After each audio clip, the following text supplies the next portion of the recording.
Hello guys, कैसे हैं आप सारे। मेरा नाम है आगाज और आप देख रहे हैं मेरा यूट्यूब चैनल बिट्टू के अहमद में। हाजिर हूँ आप लोगों के लिए फिर से लेके my wife is from 1000 years ago episode 10। Explanation शुरू करने से पहले मेरी आप लोगों से एक छोटी सी रिक्वेस्ट है। जिन लोगों ने मेरे चैनल को अभी तक सब्सक्राइब नहीं करके रखा हुआ तो मेरे चैनल को सब्सक्राइब कर लें, ताकि मैं आप लोगों के लिए ऐसे ही एपिसोड लाता रहूं। तो अभी एक्सप्लेनेशन शुरू करते हैं।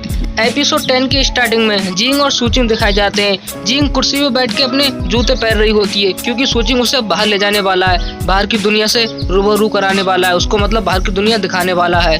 और तभी सूचिंग जिंग को बोलता है, बाहर जाने के बाद तुम सिर्फ आंखों से देखना और अपने कानों से सुनना। तुम्हारे जो कुछ भी सवाल होंगे बाहर की दुनिया को देख के, मैं वापस घर पे आके तुम्हें सब सवालों का जवाब दूंगा। और हाँ, साथ में इस बात का भी ध्यान रखना, वहाँ पर तुम लंबी लंबी छलांगे मत लगाने लग जाना और तेजी से भी ज्यादा मत चलना। जिस तरीके से मैं चलूँ उसी तरीके से बाहर तुम मेरी तरह ही चलना, मुझे देखते हुए। सूचिंग जिंग को ऐसा बोल रहा होता है, बल्कि जिंग सिर्फ तैयार हो रही होती है और सूचिंग को कुछ नहीं बोलती है। और फिर अगले सीन में सूचिंग अजीब सा मुंह बनाकर जिंग को बोलता है, क्या तुम सब समझ गई ना। और तभी जिंग बोलती है, हाँ। और फिर अगले सीन में सूचिंग जिंग का फोटो खींचने लग जाता है अपने फोन के अंदर, लेकिन जिंग को कुछ समझ में नहीं आ रहा होता आखिर ये क्या कर रहा है।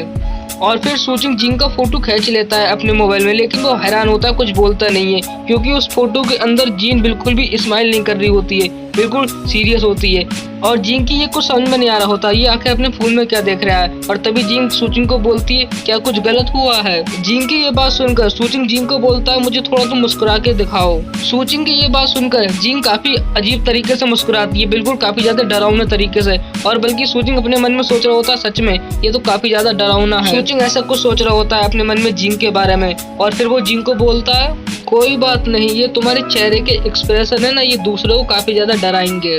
और वैसे भी इस बात को बिल्कुल पक्का कर लो पूरे तरीके से, बाहर तुम कुछ भी गड़बड़ नहीं करोगी और सिर्फ नॉर्मल तरीके से वॉक करोगी, यही हमारे लिए सेफ रहेगा।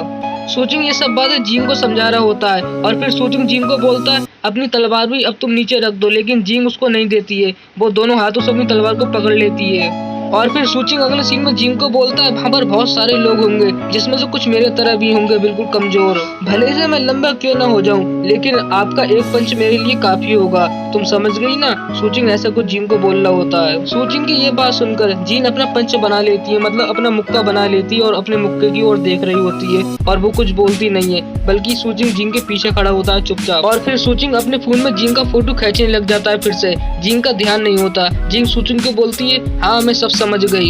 ये बात बोलने के बाद जिंग जब सूचिंग की ओर देखती है, तब सूचिंग बिल्कुल हंस रहा होता है खड़ा होके। जिंग की कुछ समझ में नहीं आ रहा होता ये आखिर हंस क्यों रहा है, क्योंकि सूचिंग अभी तक फोटो खींच रहा था ना जिंग का, जिंग को बिना बताए। और तभी सूचिंग जिंग को बोलता है, चलो अभी अपने यहाँ से चलते हैं और तुम मेरी साइड में चलना। सूचिंग ऐसा जिंग को बोल रहा होता है। और फिर सीन चेंज होता है, हमें बाहर का सीन दिखाया जाता है, जहाँ पर कि सूचिंग आगे की ओर चल रहा होता है, बल्कि जिंग उसके पीछे होती है। वो देख रही होती है पहले तो चुपके के बाहर क्या है, क्योंकि वो पहली बार बाहर निकल रही होती है ना, इसीलिए। और फिर जिंग अपने चारों ओर देख रही होती है घूम घूम कर। तभी सूचिंग जिंग को बोलता है, इसको एक जिला कहा जाता है और ये यहाँ पर सारी बिल्डिंग है, ये यहाँ पर घर है और इसमें काफी सारे लोग रहते हैं। और फिर अगले सीन में हमें दिखाया जाता है, एक आदमी सामने से आ रहा होता है स्कूटर पे बैठ के।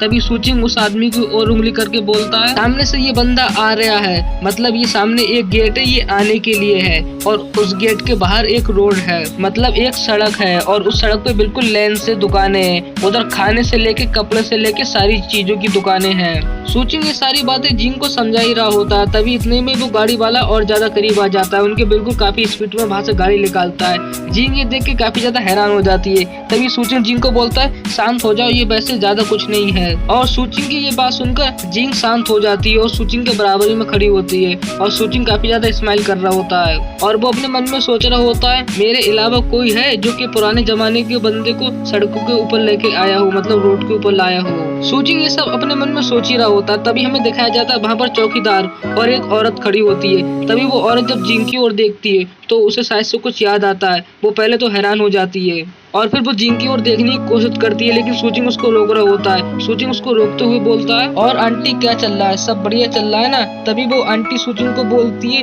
ये औरत जो तुम्हारे पीछे है ये मुझे जानी पहचानी लग रही है। और जिंग सूचिंग के पीछे छुपी हुई होती है। और फिर अगले सीन में वहाँ पर चौकीदार भी आ जाता है। चौकीदार अजीब सा मुंह बना के सूचिंग को बोलता है, लिटिल सू, क्या ये तुम्हारी प्रेमिका है। सूचिंग उसकी ये बात सुनकर हंसते हुए उसको बोलता है, हाँ हाँ हाँ, हम सिर्फ एक अच्छे दोस्त हैं। सूचिंग ये सब बात चौकीदार से कर ही रहा होता है। तभी वो आंटी सूचिंग को बोलती है, काफी ज्यादा घबरा के, रुको, मैंने इस लड़की को देखा था, ये सीढ़ी पे खड़ी हुई थी और इसके हाथ में एक तलवार भी थी, ये तलवार को पकड़ के खड़ी थी वहाँ पर। ये बात सुनकर सूचिंग तो कुछ नहीं बोलता है, लेकिन वो चौकीदार बोलता है, क्या कहा तुमने, तलवार? ये कुछ मेरे समझ में नहीं आ रहा है। और तभी वो आंटी बोलती है, हाँ, एक तलवार जो कि काफी ज्यादा लंबी थी और उसका कलर काला था, ब्लैक कलर की तलवार थी वो आंटी ऐसा बोल रही होती है उस चौकीदार को। ये बात सुनकर सूचिंग बोलने लग जाता है, ये कॉस्प्ले, ये सिर्फ एक कॉस्प्ले था और ये हम योबाओ के बीच में है, तुम इसके बीच में मत आना, क्योंकि इसमें जो लोग भी खड़े हुए हैं तो उसमें से कुछ ज़ॉम्बीज़ बने हुए, कुछ परी बने हुए हैं और भी बहुत कुछ, ये सिर्फ एक उपसन कीर्ति है। सूचिंग ऐसा कुछ उसको बोलता है चौकीदार को।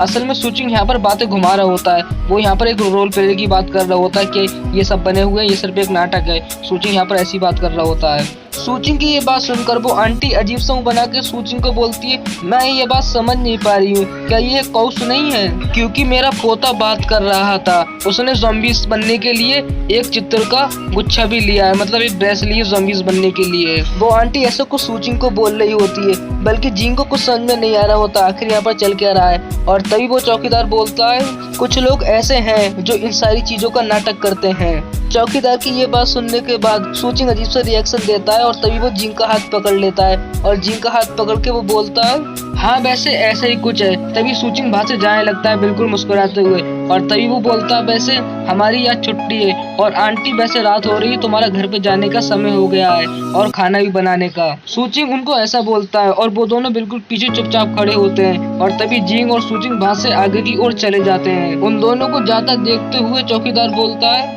जो अभी के यंग लोग हैं उनके पास एंटरटेनमेंट करने के काफी सारे तरीके हैं, जो कि पहले हमारे पास इतने सारे नहीं थे पहले के वक्त में। वो चौकीदार ऐसा कुछ बोल रहा होता है और फिर अगला सीन सूचिंग और जिंग का दिखाया जाता है। आगे जाके जिंग सूचिंग से हाथ छुड़ा लेती है और तभी सूचिंग जिंग की ओर मुड़ के देखता है, वैसे क्या उसने तुम्हें कल देखा था? सूचिंग की ये बात सुनकर जिंग तो कुछ नहीं बोलती। तभी सूचिंग अजीब सा मुंह बनाकर जिंग को बोलता है, हाँ, मुझे ऐसा लगता है कि वो तुमसे टकरा गई होगी और तुमसे कुछ बात नहीं की होगी और चोरी चोरी नजरों से तुम्हें देख के ऊपर चली गई होगी। सूचिंग ऐसा बोल रहा होता है जिंग को और जिंग उसकी ये बात सुनकर बिल्कुल मुंह लटका के खड़ी हो जाती है। सूचिंग ऐसा कुछ जिंग को बोल रहा होता है और वो बल्कि अपने मन में ये सोच रहा होता है, ये तो अच्छी बात है कि उसने सिर्फ एक जल्नी में तुम्हारे ऊपर नजर डाली, अगर इसकी जगह पे वो चौकीदार या फिर और कोई होता तो काफी ज्यादा बुरा हो जाता। सूचिंग ऐसा सोच रहा होता है अपने मन में और बल्कि जिंग एक कार की ओर देख रही होती है जो कि वहां से जा रही होती है और फिर जिंग सूचिंग को बोलती है, ये तो बहुत तेज है। और फिर सूचिंग जिंग को बोलता है,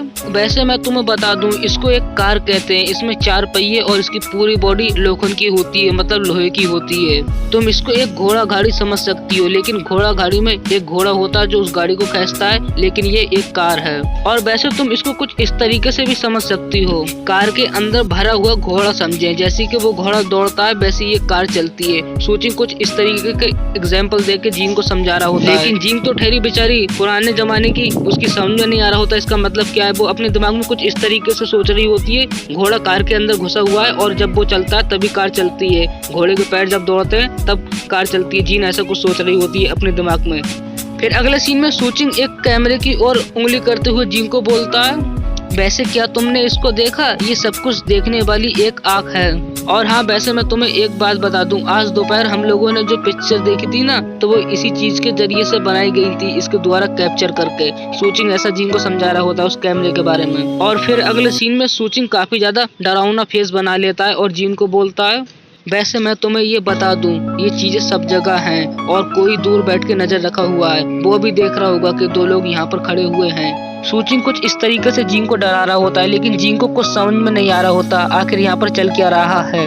और फिर अगले सीन में हमें दिखाया जाता है जिंग वहाँ से जा रही होती है, बल्कि सूचिंग दूसरी ओर देख रहा होता है। तभी सूचिंग का ध्यान जाता है जिंग की तरफ, जो कि वहाँ से जा रही होती है। तभी सूचिंग जिंग को बोलता है, वैसे तुम आराम करो, कोई हमें नहीं देख रहा है, कोई भी हमारे ऊपर नजर नहीं रखा हुआ है, हमारे पास और भी अच्छी चीजें हैं करने के लिए, लेकिन तुम दीवारों को नापना और इधर उधर ऊलना शुरू कर दो, और ये सब अगर अथॉरिटी ने देख लिया तो वो हमारी तरफ देख के आ जाएंगे। सूचिंग ऐसा कुछ जिंग को समझा रहा होता है। और फिर सूचिंग जब जिंग की ओर देखता है, जिंग एक जगह बैठ के कुछ पत्थर हाथ में उठा रही होती है। सूचिंग को समझ में नहीं आ रहा होता ये आखिर कर क्या रही है। तभी जिंग सूचिंग के पास आती है। सूचिंग जिंग को बोलता है, वैसे ये पत्थर किस लिए हैं? और फिर सूचिंग जिंग को बोलता है कहीं तुम ऐसा तो नहीं सोच रही हो। जिंग उसी चीज की तरफ अपना पत्थर लेके खड़ी होती है, मतलब कैमरे की तरफ। सूचिंग जिंग को बोलता है कहीं तुम इसको तबाह करने का प्लान तो नहीं बना रही हो, क्या तुम ऐसा करोगी? सूचिंग की ये बात सुनकर जिंग सूचिंग की ओर देखने लग जाती है और पत्थर अभी तक जिंग के हाथ में होता है। ये देखकर सूचिंग का पसीना निकलने लगता है। तभी वो अपने सिर पे हाथ रख के बोलता है पत्थरों को वापस रखो, और यहीं पर हमारा एपिसोड 10 खत्म होता है। और वैसे जो लोग अभी तक इस वीडियो में बने हुए हैं, मैं उन लोगों से बस इतना कहना चाहूंगा, अगर आपने अभी तक मेरे चैनल को सब्सक्राइब करके नहीं रखा होगा तो सब्सक्राइब कर लें, ताकि मैं आपके लिए ऐसी वीडियो बनाता रहूं। और इस वीडियो को लाइक भी कर देना। और आप सारे अपना ध्यान रखना, जल्दी मिलूंगा इसका नेक्स्ट एपिसोड लेके। Bye bye.